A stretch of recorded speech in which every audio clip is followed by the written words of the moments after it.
Wah, dah ada RM180. Lagi RM20 je abang tu. Kena cuci 4 kereta je lagi. Kita cuci je satu kereta dengan harga RM20. Ha? Tolong cuci teksi abang ni.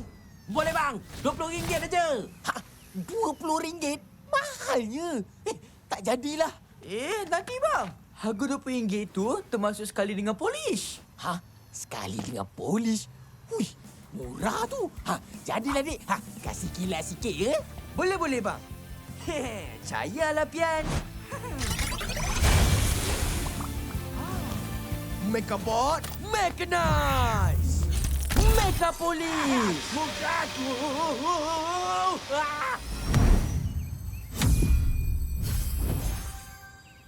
Dah bang. Teksi abang dah siap. Wah. Teksi siapa kau cuci ni, Dik? Ha? Teksi abang yang ni lah. Ha? Datuk, ini teksi siapa? Robot jahat KB dikesan. Ha? Robot jahat? Alamak, tercampur. Weh, bayar upah aku. Megabot, Mechanize. Pegang tepi. Kau ingat kau boleh lari? Abang tu! Ha?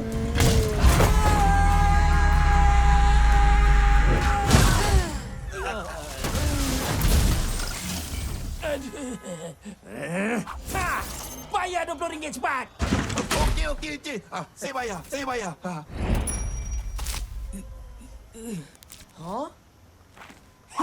Akhirnya, aku dah ada RM200. Kasut baru, mu tunggu amat tu datang. Dah ada orang beli kasut tu. Sia-sia je lah usaha aku selama ni. Alah, kau cari je lah kasut lain. Kau tak faham, Megabot. Kau tak pakai kasut. Hei!